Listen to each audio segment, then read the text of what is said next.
Radhe Krishna friends, आपका दिल से स्वागत है हमारी चैनल आइडियल मेमोरियल प्रोफिशिएंसी पे, जहां पर होंगे आपके सारे टॉपिक्स की understanding crystal clear and I will try my best कि आपको सारे टॉपिक्स अच्छे से मेमोराइज हो जाए। So without wasting much time, let's get started. आज के हमारे वीडियो का टॉपिक होने वाला है what is organon of medicine and what is homeopathy का quick revision from notes in detail video from Nagendra Babu दिया गया है हमारी चैनल पर, जिसकी लिंक डिस्क्रिप्शन में मिल जाएगी। Without wasting much time quick revision start करते हैं। ऑर्गेनन ऑफ मेडिसिन सबसे पहले क्या है? So, Organon of Medicine is a book on medicine written by Samuel Hahnemann, the founder and father of homeopathy. Organon of medicine एक ऐसी book है medicine के ऊपर जो सैमुअल हैनेमन ने लिखी थी, और सैमुअल हैनेमन जो है वो हमारे फाउंडर और फादर है होम्योपैथिक सिस्टम के। Considered as a revolutionary book on medical philosophy. अब ये जो बुक है उसको हम एक रिवोल्यूशनरी बुक की तरह मेडिकल फिलोसॉफी में कंसिडर करते हैं, और इसमें हमारे होम्योपैथी के गाइडिंग प्रिंसिपल्स दिए गए हैं। नाउ ऑर्गेनन ऑफ मेडिसिन खत्म हुआ, अब next homeopathy. What is homeopathy? Detail में होम्योपैथी को देखेंगे, लेकिन क्विक रिवीजन के फॉर्म में। तो homeopathy is a unique therapeutic system discovered by a German physician by the name Christian Friedrich Samuel Hahnemann. यानी कि होम्योपैथी एक ऐसी यूनिक थेराप्यूटिक सिस्टम है, मेडिसिनल सिस्टम है, जो German physician Christian Friedrich Samuel Hahnemann ने डिस्कवर की थी। Etymologically, the word homeopathy can be divided into two parts। यानी etymologically यानी the origin है जो होम्योपैथी वर्ड का, वो दो पार्ट में डिवाइड किया गया है, होम्यो और patho. Homeo means similar and patho means suffering. तो homeo means similar and patho means suffering, यानी होम्योपैथी का वर्ड का जो कंबाइंड मीनिंग है वो सिमिलर सफरिंग। तो होम्योपैथी वर्ड इसीलिए है क्योंकि होम्योपैथिक सिस्टम में, होम्योपैथी ट्रीटमेंट फॉर्म में हम सिमिलर सिम्टम सिमिलरिटी के बेस पर हम होम्योपैथिक मेडिसिन को प्रिस्क्राइब करेंगे, और वो जो सिम्टम सिमिलरिटी होगी वो similar to the suffering of the patient होगी, और वो हेल्दी पर्सन के टाइम पर जो प्रूविंग होगी उसके जो सिम्टम्स प्रोड्यूस होंगे उससे सिमिलर होगी। तो ये सिम्टम सिमिलरिटी की बेस पर होगी, इसलिए नाम होम्योपैथी। सो डेफिनेशन, तो होम्योपैथी की हम एक आइडियल डेफिनेशन तो नहीं है, लेकिन एक डेफिनेशन के फॉर्म में अगर होम्योपैथिक सिस्टम को डिफाइन करें तो कुछ इस तरह कर सकते हैं कि homeopathy means to cure a patient with those drugs that produce similar symptoms to the suffering of the patient when administered to the healthy person। यानी होम्योपैथी में जो हम पेशेंट को क्योर देंगे वो ऐसे मेडिसिन से क्योर देंगे जो मेडिसिन है वो जब हेल्दी पर्सन में दी जाए तो वो सिम्टम्स प्रोड्यूस करे, वो अभी फिलहाल जो सिक पर्सन में सिम्टम्स आ रहे हैं उसके सिमिलर हो, यानी symptoms produce are similar to the suffering of the patient. उसके बेस पर सिम्टम सिमिलरिटी डिस्कवर करेंगे और उसके बेस पर ड्रग, और फिर हम पेशेंट को क्योर तक ले जाएंगे। तो this is what homeopathy means. Homeopathy को हम रैशनल थेराप्यूटिक सिस्टम भी बोलते हैं, क्योंकि रैशनल मीन्स लॉजिकल या फिर जिसकी कुछ सेंस हो, क्योंकि the aim of which is curing the suffering of the patient और person by administration of drug which have been experimentally proven on healthy human beings to possess the power of producing similar suffering। यानी ऐसे medicine, in short कहे तो कि ऐसे medicine जो healthy person को दी जाए तब डिसीज प्रोड्यूस करे, वही मेडिसिन है वो सिक पर्सन में वो डिसीज को क्योर कर सकती है। और इसी लॉ को हम लॉ ऑफ सिमिलिया बोल सकते हैं, या फिर उसे हम इस तरीके से भी डिफाइन कर सकते हैं कि similia similibus curentur, that means let like be cured by like, और इसी को हम लॉ ऑफ सिमिलिया बोलेंगे। तो वो मेडिसिन जो हेल्दी पर्सन में मेडिसिन डिसीज को प्रोड्यूस कर सकती है, वही मेडिसिन उस डिसीज को सिक पर्सन में क्योर कर सकती है। तो इसी लॉ पे मेनली हमारी होम्योपैथिक सिस्टम बेस्ड है। Homeopathy considered patient as a sick person in the first instant. यानी होम्योपैथी जब भी से पेशेंट या फिर कोई भी पर्सन हमारी क्लिनिक में आता है तभी से फर्स्ट इंस्टेंस से ही यानी कि पहली बार से ही हम पेशेंट को as a whole sick person consider करेंगे, ना कि सिर्फ उसकी सिकनेस को या फिर बीमारी को हम थेराप्यूटिक फॉर्म में मेडिसिन देकर क्योर करने की ट्राई करेंगे। सबसे पहले we consider patient as a whole as a sick person. Treat the patient not the disease, says master Samuel Hahnemann. तो हमें पेशेंट को ठीक करना है, ना कि सिर्फ उसकी डिसीज को, ये हमें मास्टर हैनेमन ने कहा है। Study of Organon of medicine in its whole extent aids in understanding this explanation. जब हम ऑर्गेनन ऑफ मेडिसिन को पूरा अच्छे से पढ़ेंगे, समझेंगे, तो ये पूरा एक्सप्लेनेशन हमें मिलेगा कि ये मास्टर सैमुअल हैनेमन ने क्यों कहा है, हमें कैसे करना है, and all about that. To a homeopathic doctor, signs and symptoms reveal not only the name of the medicine, a name of the disease, but also the medicine suitable to the patient। यानी कि homeopathic doctor के लिए जो science और symptoms होते हैं patient के, वो सिर्फ डिसीज का नाम रिवील नहीं करते, बल्कि मेडिसिन है जो पेशेंट की सुटेबल मेडिसिन है उसका नाम भी रिवील कर देते हैं, क्योंकि यहाँ पर हम medicine on the basis of symptoms similarity देते हैं। To a homeopathic doctor to a homeopathic doctor tries to find out the uniqueness in the suffering of the patient and the particular individuality in comparison with the other individual। Homeopathic doctor क्या करेंगे कि वो science और symptoms है उसके basis पर वो उसमें यूनिकनेस फाइंड करेंगे पेशेंट की सफरिंग में, और पर्टिकुलर इंडिविजुअलिटी फाइंड करेंगे पेशेंट में कि ऐसा क्या है उस पेशेंट में और उसकी सफरिंग में जो उसको बाकी के पेशेंट से इंडिविजुअलाइज करता है, अलग करता है, और उसी की बेस पर हम आगे हमारी बढ़ेंगे केस टेकिंग में। It is believed that homeopathic treatment removes the infection by stimulating the natural defence mechanism of the body, hence it does not interfere with immunity. यानी ऐसा माना जाता है कि होम्योपैथिक ट्रीटमेंट है वो किसी भी इन्फेक्शन को हमारे बॉडी का जो नेचुरल डिफेंस मैकेनिज्म है उसको स्टिम्युलेट करके रिमूव करेगा इन्फेक्शन को। और नेचुरल डिफेंस मैकेनिज्म यानी कि वाइटल फोर्स, यानी कि होम्योपैथिक मेडिसिन है वो वाइटल फोर्स पर वर्क करेगी, और वाइटल फोर्स है वो डिसीज को या फिर इन्फेक्शन को रिमूव करेगा, इसीलिए उसका कोई भी इम्यूनिटी से ताल्लुक नहीं है। This system tries to cure the patient with least possible dose of medicine sufficient enough to produce a curative reaction in the organism। यानी कि हमारी जो होम्योपैथिक सिस्टम है वो पेशेंट को क्योर करने के लिए लीस्ट पॉसिबल मेडिसिनल डोज देगी, यानी कि मिनिमम डोज देगी जो सफिशिएंट इनफ हो क्यूरेटिव रिएक्शन को प्रोड्यूस करने में। यानी ऐसा डोज जो पर्टिकुलर इंडिविजुअल ऑर्गेनिज्म में जो रिएक्शन है, क्यूरेटिव रिएक्शन, उसको प्रोड्यूस करने के लिए सफिशिएंट इनफ हो, वो मिनिमम डोज हम पेशेंट को देंगे। यानी कि हम मिनिमम डोज से ही पेशेंट को रेमेडीज प्रिस्क्राइब करेंगे। जो होम्योपैथी है वो क्वालिटी पे बिलीव करता है मेडिसिन की, ना तो क्वांटिटी पे। इसीलिए हमें ये बात यहाँ पर कही गई है कि the quality of the medicine is important in homeopathy than the quantity. It does not employ medicine in a crude or physiological doses. Homeopathy है उसमें हम मेडिसिन को क्रूड या फिर फिजियोलॉजिकल डोजेस में मेडिसिन नहीं देंगे, बल्कि मिनिमम डोज में और पोटेंटाइज्ड फॉर्म में मेडिसिन को देंगे। This medicinal system tries to stimulate the patient's life energy to cure by itself. यानी हमारी मेडिकल सिस्टम है वो पेशेंट को, हमारी मेडिसिन पेशेंट को पेशेंट्स की जो लाइफ एनर्जी है उसको स्टिम्युलेट करेगी, और अपने आप बॉडी है वो उस डिसीज के अगेंस्ट स्ट्रांग हो जाए और उसको रिमूव कर दे। ऐसे इस तरीके से हम लाइफ फोर्स को स्टिम्युलेट करेंगे, लाइफ एनर्जी को, और क्योर है वो हमारी बॉडी अपने आप लाएगी। यानी कि हम वाइटल फोर्स पे एक्ट करेंगे, हमारी दवाई वाइटल फोर्स पे एक्ट करेगी। Hence changes of getting dangerous side effect in homeopathic treatment are almost none. और इसी सब वजह से जो होम्योपैथी है उसमें डेंजरस साइड इफेक्ट आने के ट्रीटमेंट के चांसेस बहुत ही कम है। यानी कि जो डेंजरस साइड इफेक्ट जो बाकी की ट्रीटमेंट में आते हैं कभी कभी, वो हमारी सिस्टम में ऑलमोस्ट नन है, ना के बराबर है, या फिर है ही नहीं, ऐसा भी बोल सकते हैं।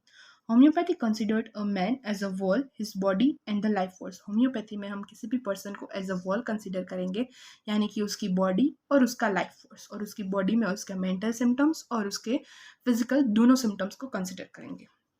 होम्योपैथी के बारे में अब इन डिटेल में एक शॉर्ट रिविजन में कुछ ऐसी वन लाइनर्स है जिसका मतलब भी हमें पता होना चाहिए कि homeopathy perfectly fits under heading holistic system. ऐसा क्यों कहा जाता है? क्योंकि होम्योपैथी है उसको ऐसा बोला गया है कि होलिस्टिक सिस्टम के जो हेडिंग है उसमें परफेक्टली फिट किया जा सकता है। क्यों ऐसा? तो homeopathy as a profession is best to those physicians who tries to understand their patient as a suffering individual and not just physical bodies with some pathological tissue changes। and because of this reason homeopathy है उसको हम perfectly fit कर सकते हैं holistic system में। मतलब इसका अगर हम शुद्ध और सिंपल भाषा में अगर बताया कि क्या है होम्योपैथी, तो होम्योपैथी एज अ प्रोफेशन उन फिजिशियन के लिए अच्छा है जो ऐसा समझते हैं कि उनका पेशेंट एक इंडिविजुअल है, उसकी सफरिंग भी उस इंडिविजुअल की है और उसमें कुछ इंडिविजुअलिटी होगी जो दूसरों से अलग होगी, और वो सिर्फ कोई फिजिकल बॉडीज नहीं है जिसमें कुछ पैथोलॉजिकल चेंजेस हुए हैं, लेकिन एज अ इंडिविजुअल हम उसको जज करेंगे, उसको दवाई देंगे। सो उस तरीके से होम्योपैथी वर्क करती है, इसीलिए होम्योपैथी को हम होलिस्टिक सिस्टम में फिट कर सकते हैं हेडिंग में। तो होलिस्टिक का मतलब है कि होलिस्टिक एक ग्रीक वर्ड है, होलोज में से डिराइव हुआ है, जिसका मतलब है understanding the reality in terms of it complete form. Holos का मतलब होगा कि किसी भी कंप्लीट फॉर्म में किसी भी रियलिटी को अंडरस्टैंड करना, और वहीं हम पेशेंट के साथ भी करेंगे कि उसको जो भी डिसीज हुआ है वो किस वजह से हुआ, उस पूरी रियलिटी को कंप्लीट फॉर्म में एज अ पेशेंट का जब वर्ल्ड कंसिडर करके हम देखेंगे। सो इसीलिए हम होम्योपैथी को होलिस्टिक सिस्टम भी बोल सकते हैं।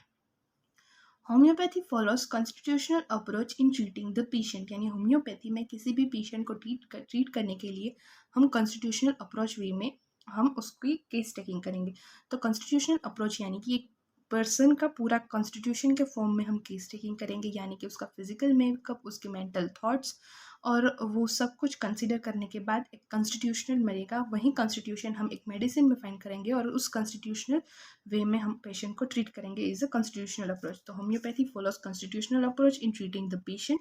अब ऐसा माना गया है कि पर्निशियस हेरिडेटरी डिसऑर्डर है वो भी हम प्रिवेंट कर सकते हैं अगर होम्योपैथिक मेडिसिन को हम परफेक्टली प्लान्ड वे में केयरफुली ले और परफेक्टली पेशेंट को ट्रीट करें। तो मतलब कि एक्सपीरियंस्ड होम्योपैथ का मानना है कि अगर प्रेगनेंसी जब से रही है, कॉन्सेप्शन जब से हुआ है, कंसीव जब से किया है, तब से अगर हम केयरफुल प्लानिंग करें और उसको टाइम टू टाइम ट्रीट करें परफेक्टली प्लानिंग के हिसाब से, देन उसमें हम जो पर्निशियस हेरिडेटरी डिसऑर्डर्स है उसको भी प्रिवेंट कर सकते हैं। What is uniqueness in homeopathy, यानी होम्योपैथी में ऐसा क्या है जो उसको बाकी के सिस्टम से अलग बनाता है। तो जी, जो इसकी केस टेकिंग की प्रोसेस है, जो उसकी प्रिपरेशन और प्रूविंग ऑफ ड्रग की प्रोसेस है, जो रेपटराइजेशन मेथड है, फिर जो कॉन्स्टिट्यूशनल अप्रोच है, considering the patient as a whole है, ये कुछ ऐसी चीज़ें हैं जो होम्योपैथी को एक यूनिक लेवल पे एक वेल डेवलप्ड थेराप्यूटिक मेथड के फॉर्म में स्टेबलाइज्ड करती है और होम्योपैथी को बाकी की ट्रीटमेंट से यूनिक बनाती है। Does homeopathy oppose other pathy? So homeopathy does not have any conflict with other medicinal methods, but it strongly and openly opposes the practice of suppressing most troublesome symptoms without doing anything for cure. तो the question is कि क्या homeopathy दूसरी methods of treatment को, दूसरी pathies को oppose करता है? तो इसका आंसर है कि नहीं, बिल्कुल भी नहीं।